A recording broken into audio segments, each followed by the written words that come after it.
Hola, bienvenidos a este ciclo de conferencias perteneciente al módulo de ECOS en el marco del Congreso de Guadalajara 2024.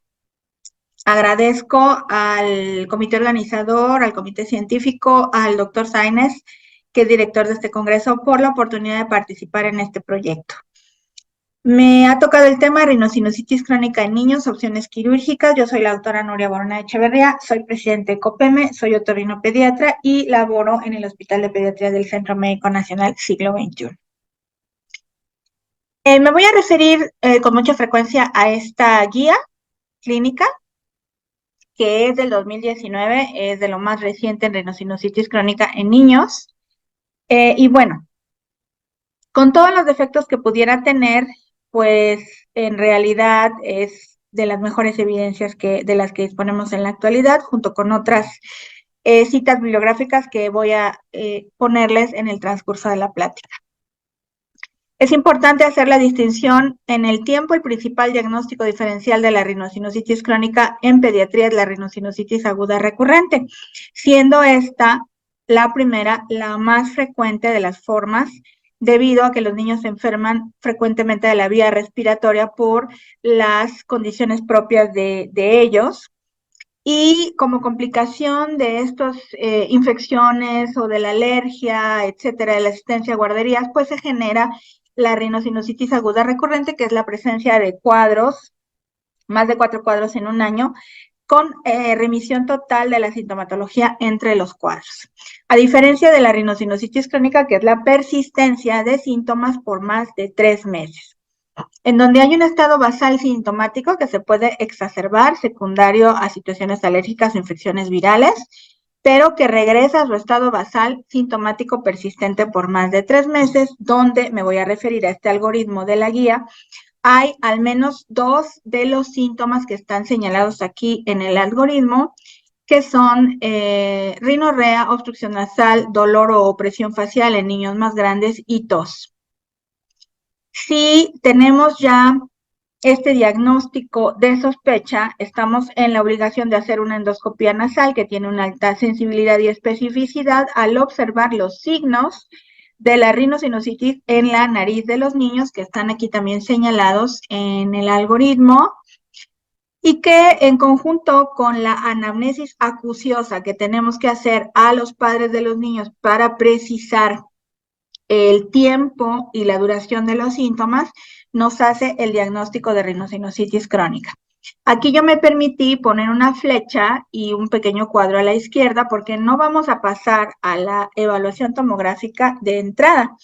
Tenemos que establecer protocolos de estudio para saber si este niño es comórbido, es decir, si tiene rinitis alérgica, inmunodeficiencia, reflujo y todas las situaciones que giran alrededor de la génesis de una rinosinusitis crónica, porque la presencia de comorbilidades cambia el pronóstico con respecto al tratamiento. Debemos de ofrecer un tratamiento médico en primera instancia, un seguimiento, y en el transcurso del seguimiento vamos a solicitar la tomografía computada, que es el estudio de imagen, para evaluar la extensión y la severidad del proceso.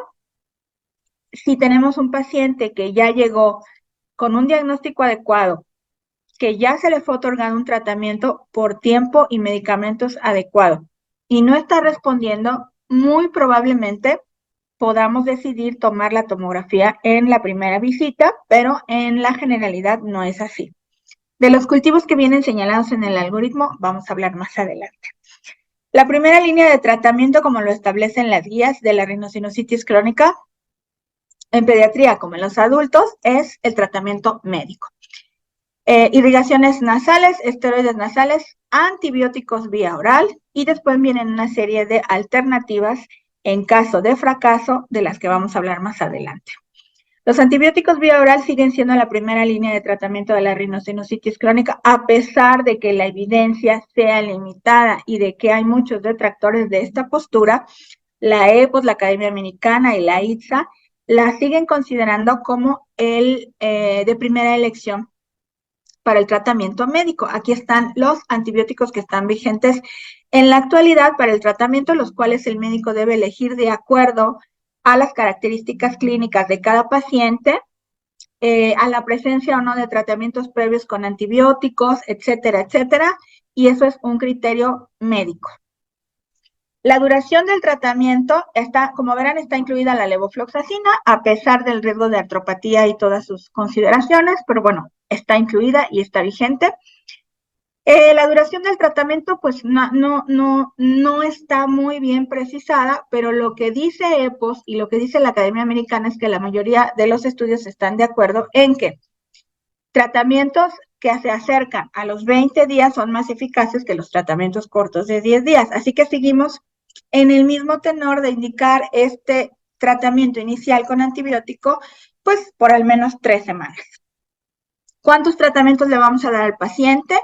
Pues eso depende de la evolución, de las comorbilidades.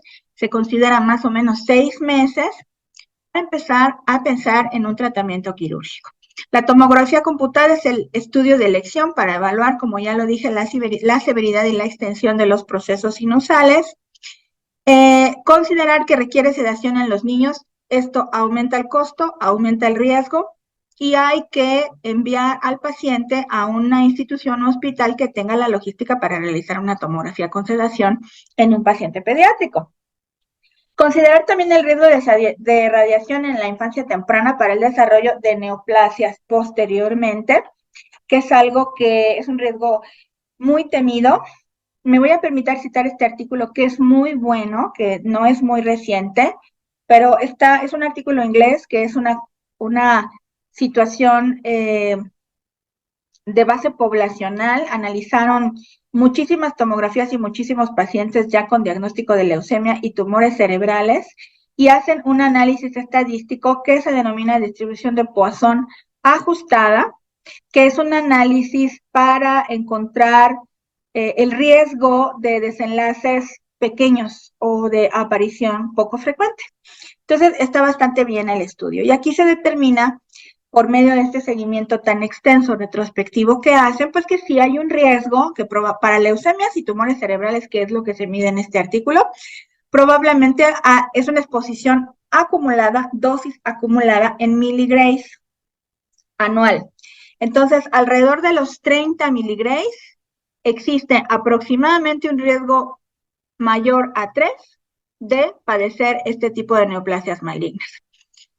Ahora, esto es con los tomógrafos anteriores. Los tomógrafos actuales, que son multicorte, tienen mucho menor riesgo de radiación porque hacen la adquisición de las imágenes en FA y por lo tanto la exposición a la radiación se reduce considerablemente. Ya ni siquiera estos tomógrafos miden la radiación en miligray, sino en milisieverts. Entonces tenemos que hacer una conversión para traducir los hallazgos de este artículo. Haciendo una pesquisa investigativa entre mis colegas radiólogos del hospital y algunas cosas que investigué, para lograr esta dosis acumulada, convirtiendo milisieverts a miligrays en un tomógrafo actual multicorte, que son los que ya están disponibles en la mayoría de los lugares, necesitaríamos como aproximadamente 50 estudios tomográficos realizados en un niño para tener estos riesgos con los tomógrafos actuales. Obviamente, si la exposición es a edades más tempranas, pues el riesgo es mayor. Entonces, bueno, para cuando los papás de los pacientes les pregunten alrededor de esto, pues ustedes ya saben que el riesgo existe, que es bajo, pero que pues la posibilidad de que suceda está pues ahí, plasmada como un riesgo. Vamos a pasar al ámbito de la cirugía. La cirugía se hace necesaria cuando el tratamiento médico ha fracasado en rhinosinusitis crónica pediátrica.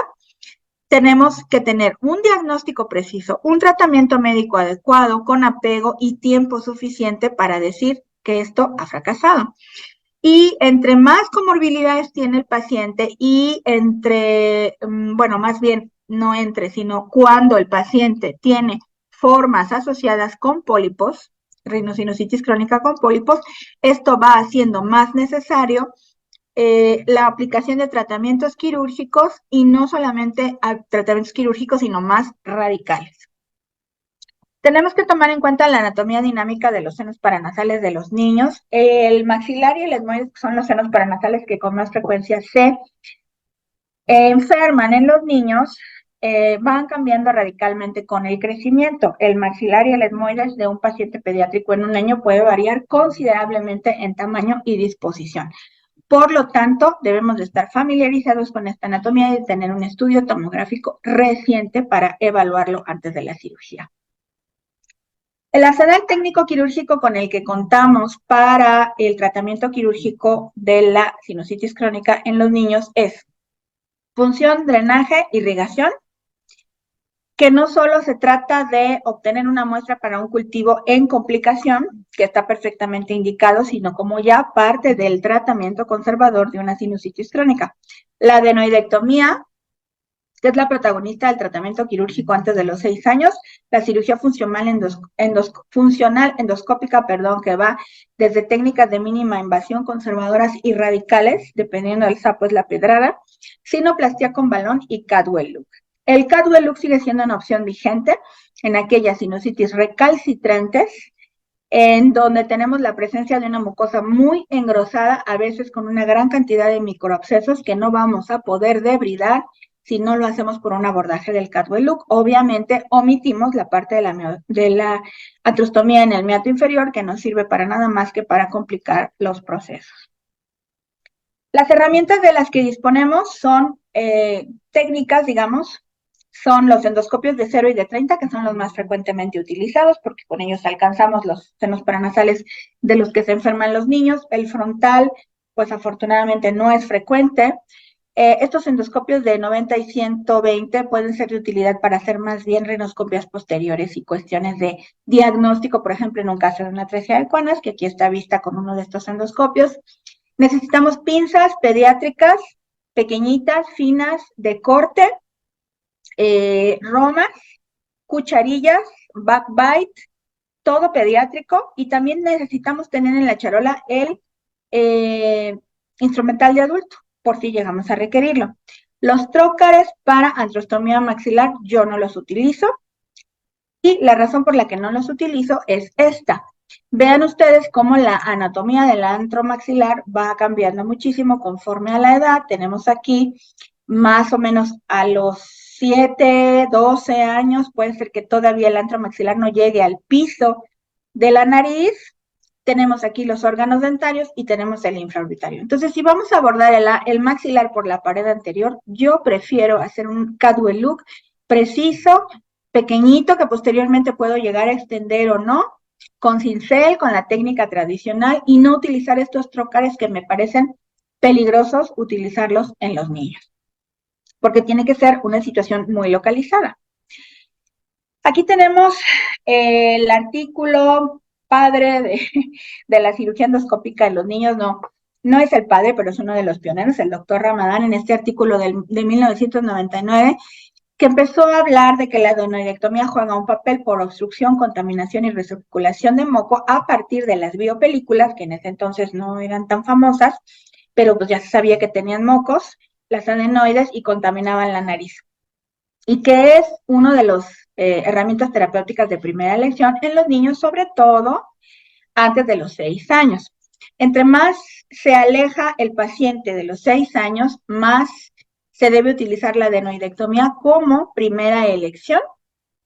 Si nos vamos acercando a la edad escolar, ya adenoidectomía, y en la actualidad una cosa que se llama punción, drenaje, irrigación, que ahorita vamos a ver, adenoidectomía más FES alrededor de la edad escolar, y cirugía endoscópica como tal cuando ya nos vamos acercando a las edades después de la edad escolar, en los adolescentes, etcétera, que ya se comportan como adultos. Los biofilms o las biopelículas colonizan las adenoides de los pacientes con rinosinusitis crónica. De hecho, la relación causal va colonización por biopelículas, rinosinusitis crónica. Vean ustedes cómo numerosos estudios han documentado que en los pacientes que tienen rinosinusitis crónica se ha demostrado una gran cantidad de biopelículas en comparación con una hipertrofia adenoidea que puede ocasionar un SAOS, por ejemplo, pero en el que el paciente no tiene sinusitis crónica. Entonces, pueden estar hipertróficas, leves, moderadas, severas. Eso no tiene relación. Lo que sí se ha visto es que están colonizadas por biopelículas, y este es un asunto muy importante porque independientemente del tamaño, podemos pensar en hacer una resección de este tejido como primera línea de tratamiento de la adenosinusitis crónica. Las adenoides preferimos quitarlas en la actualidad, al menos en mi escuela, con un endoscopio en la nariz, ya sea con pinzas, con legras tradicionales, pero controlando la disección con el endoscopio para poder quitar todo el tejido del adenoide, no dejar restos, controlar la hemostasia con lo que gusten, cauterio monopolar, bipolar o hasta un coagulator. Si lo van a hacer con el microdebrigador, la resección, hay que ser muy cuidadosos, muy gentiles, porque si nos ponemos a microdebridar las adenoides muy enérgicamente, podemos tener un sangrado importante. Pero esa es la técnica de elección que nosotros usamos. Y ahí podemos utilizar el endoscopio para hacer la famosa punción, aspiración, irrigación, que aquí tenemos como primera línea terapéutica adenoidectomía y aspirado de los senos paranasales. Este aspirado se hace por el meato medio, se aprovecha para tomar un cultivo, para irrigar el seno maxilar, y del resultado de ese cultivo podemos iniciar una antibiótico terapia postquirúrgica que ya no será empírica, sino guiada por el resultado del cultivo y que pues debe de ser vía oral. Los antibióticos intravenosos postquirúrgicos no se utilizan a menos que la sensibilidad bacteriana nos indique que los antibióticos vía oral no van a funcionar en ese paciente. Con esta estrategia se supone que el 80% de resolución de los síntomas podemos obtener antes de pensar en una cirugía endoscópica más radical y sobre todo antes de los 6 años. Las complicaciones de un acceso venoso prolongado, por lo cual se han dejado de utilizar la antibiótico-terapia intravenosa, son estas que están descritas aquí. Claro que la colitis pseudomembranosa no es exclusiva de los antibióticos intravenosos, también puede suceder en antibióticos orales. Sin embargo, pues bueno, estas consideraciones han sido las que han llevado tanto a la EPOS como a la Academia Americana de Otorrinolaringología y Cirugía de Cabeza y Cuello a no recomendarlos más que en los casos que la sensibilidad bacteriana del cultivo, si es que se desarrollaron bacterias, hay que recordar que en muchos casos no se desarrolla bacteria en el cultivo, pues así lo indica. Las situaciones que nos llevan a pensar en un tratamiento más radical son las comorbilidades. Independientemente de las comorbilidades, si el paciente es pequeño, el abordaje de primera instancia es el que ya les señalé. Pero la presencia de estas comorbilidades como variantes anatómicas, tumores que obstruyan el complejo osteomeatal, la presencia de pólipos en cualquiera de sus presentaciones clínicas, rinosinusitis fúngica, alérgica, inmunodeficiencia, asma, que no responde al tratamiento asociado a rinosinusitis crónica o rinitis alérgica, nos llevan a pensar que el paciente va a requerir un tratamiento quizás un poco más radical o a pensar que el tratamiento quirúrgico está más indicado ante un fracaso terapéutico, a lo mejor no a lo largo ya de 6 meses, sino en menos tiempo para pensar en un tratamiento quirúrgico.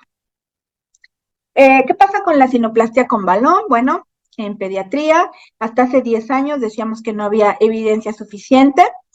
Ya tenemos que es un metaanálisis del 2020, del cual podemos desprender algunas conclusiones un poco más contundentes que hace unos años.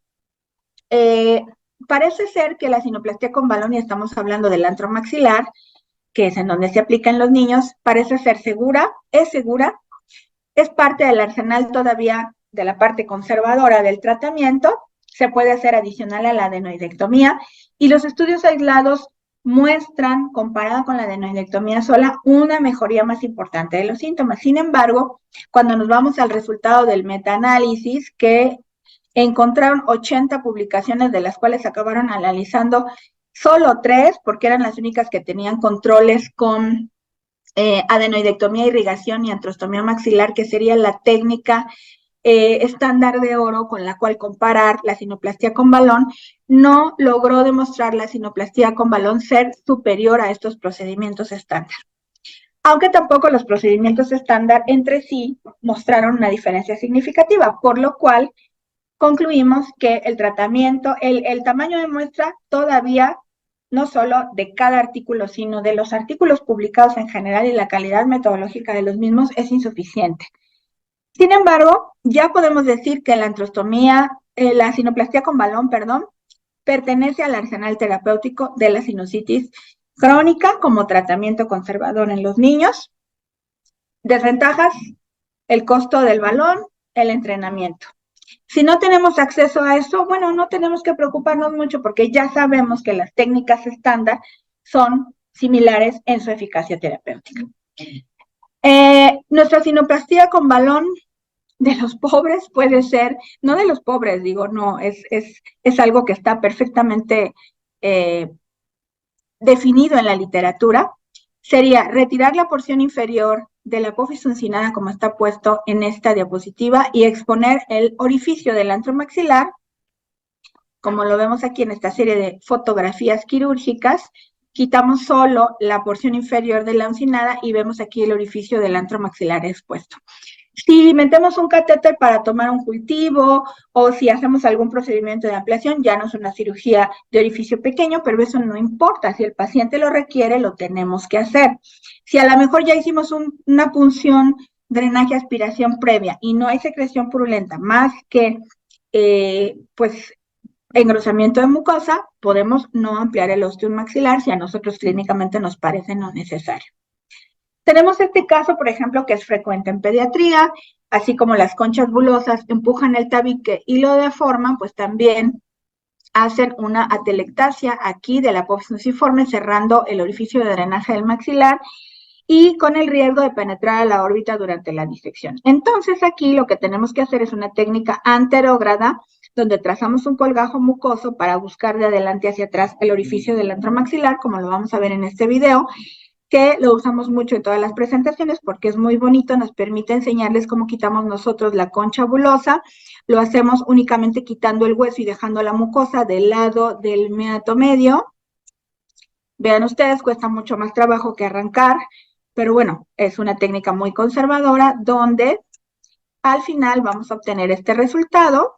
Vean ustedes cómo aquí está colapsada la mucosa en un espacio donde ya no hay esa esfera de hueso y pues eso nos va a evitar encostramiento, utilizar tantas curaciones, torturar al niño y utilizar tantos materiales hemostáticos. Aquí vamos a observar la siguiente parte del video, como estamos trazando el colgajo mucoso. Lo hacemos con un cauterio, pero puede ser simplemente con una técnica fría. Trazamos el colgajo superior, luego inferior, y luego no unimos y vamos de adelante para atrás para buscar el ostium maxilar, que aquí ya lo estamos exponiendo con esta disección anterógrada. Sacamos la secreción, podemos tomar un cultivo o podemos simplemente dejar el drenaje libre y ya no dar antibióticos si es lo que pensamos que debe de hacerse. Aquí, por ejemplo, vemos la resolución completa después de 6 meses del proceso de los senos paranasales. En procesos paranasales más extensos, bueno, pues ya existe la necesidad de hacer técnicas quirúrgicas más completas, básicamente etmoidectomías anteriores, posteriores, en donde podemos utilizar el instrumental adecuado pediátrico para penetrar las cavidades paranasales. Vean ustedes como aquí estamos utilizando un microdebridador. En la actualidad yo prefiero no usar el microdebridador, sobre todo porque somos un hospital escuela. Me parece un poco más seguro, pero es algo aceptable. Exponiendo el antro maxilar. Estos son pacientes de 5 o 6 años que tuvimos que operar porque esta cirugía era decisiva para otras situaciones terapéuticas que estaban esperando de morbilidades importantes para su vida. Entonces, había que resolverlo y no nos pareció conveniente hacer una técnica de mínima invasión. Se quitan las adenoides o no se quitan, pero el punto medular aquí era abrir los senos paranasales. Una etmoidectomía anterior y una sinusotomía maxilar endoscópica habitual. Este es un paciente con fibrosis quística, tiene datos de deficiencia epondoestatural, datos de afección a otros órganos blancos fuera de los senos paranasales, una capacidad total a edad muy temprana de los antros maxilares, un cuadro muy severo. Hacemos el diagnóstico de fibrosis quística, no tan fácilmente a veces, que es la forma después de la rinitis alérgica más frecuente de rinosinusitis crónica con pólipos en los niños. No tenemos síntomas casi en los niños y sí tenemos una ocupación masiva de los senos paranasales. Tenemos un problema con el estado de heterocigosidad del gen, es decir, cuando no hay homocigosidad, no están los dos genes afectados del CFTR, tenemos un estado de portador y estos pacientes pueden llegar a la edad adulta con una sinusitis recalcitrante de difícil manejo, con antecedentes de poliposis juvenil, pansinusitis, hipoplasia de uno o más senos paranasales, síntomas pulmonares crónicos y a veces datos de infertilidad. Esto en un paciente así nos obligaría llevarlo a la pesquisa con el genetista porque las pruebas de otra índole van a salir negativas. Esta es la apariencia tomográfica de una fibrosis quística con desmineralización de la apófisis uncinada y esta apariencia como de vidrio despulido, mucocele-like de la fibrosis quística. La neosteogénesis tan característica de estos pacientes que en los niños no la vemos porque se necesita tiempo para desarrollarla, sobre todo porque está asociada a la infección por pseudomonas que en etapas tempranas no está presente. Vean ustedes, un adulto. Vean ustedes, los senos paranasales de los niños no vemos esa neosteogénesis tan marcada. El tratamiento quirúrgico es de primera elección en los pacientes con fibrosis quística. Sabemos que disminuye la frecuencia, el abrir los senos paranasales, las mismas bacterias que están en la vía aérea superior van a estar en la vía aérea inferior y la van a colonizar y la van a contaminar porque hay ejes de comunicación entre estas dos vías. De hecho, es una sola vía. Entonces, el tratamiento agresivo de los senos paranasales reduce la frecuencia de exacerbaciones pulmonares y mejora, por ende, la calidad de vida de los pacientes. Este tratamiento tiene que ser radical. Tenemos que abrir de manera importante el etmoides y el esfenoides, quitar toda la mucosa, drenar todo ese como lodo y concreciones, incluso bacterianas que tienen los pacientes.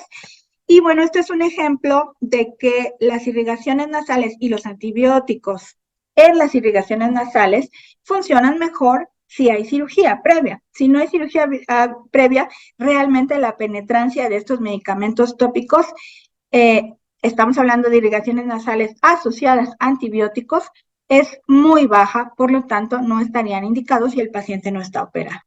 De otra manera, pudiera ser una opción, que a lo mejor es cuestionable, pero pudiera ser una opción. Algunos artículos preconizan el uso de maxilectomías medias endoscópicas en pacientes con fibrosis quística. Yo sinceramente no veo la necesidad de quitarle los cornetes a los pacientes. Con abrir de manera amplia los senos paranasales es suficiente, lo cual puede requerir 1, 2 o 3 intervenciones quirúrgicas, no se sabe, pero pues realmente la resección radical de los cornetes creo que no es necesaria. La cirugía endoscópica se dice, la tendencia es que juega un papel al pretrasplante de pulmón en estos pacientes, disminuye, conclusiones obtenidas de este artículo, la complicación de la bronquitis obliterans, que es una complicación muy grave y muy temida posterior al trasplante de pulmón en estos pacientes y que parece ser que la cirugía endoscópica juega un papel importante. Entonces, las conclusiones de esta charla son: la cirugía para el tratamiento de la sinusitis crónica en los niños ya está bien establecida, cuál debe ser y cuáles son los tiempos para hacerla. Es segura y eficaz si está bien indicada y está indicada cuando hay fracaso terapéutico del tratamiento médico y de las comorbilidades asociadas a la rhinosinusitis crónica. El punto de corte son los 6 años, tanto porque los pacientes nos permiten las curaciones de una mejor manera, sin tanto llanto, sin tanto trauma, sin tanta intervención para realizar estas curaciones en quirófano, tanto porque pues el desarrollo de los senos paranasales así lo dicta. La punción, aspiración, irrigación combinada con adenoidectomía o la de adenoidectomía sola es el primer tratamiento de elección en rhinosinusitis crónica, sobre todo en los pacientes antes de los 6 años. La cirugía endoscópica también está indicada. Esta debe de ir de lo conservador a lo radical, dependiendo del paciente y de sus comorbilidades. Se requiere instrumental adecuado, entrenamiento y familiarización con el espacio de las cavidades paranasales y de la nariz en los niños. Es necesario hacer una técnica gentil para evitar sinequias, encostramiento y aumentar el riesgo de que estas curaciones tengan que hacerse en quirófano. Es deseable dejar los menos materiales hemostáticos en la medida de lo posible porque después hay que retirarlos y eso es un show en los niños.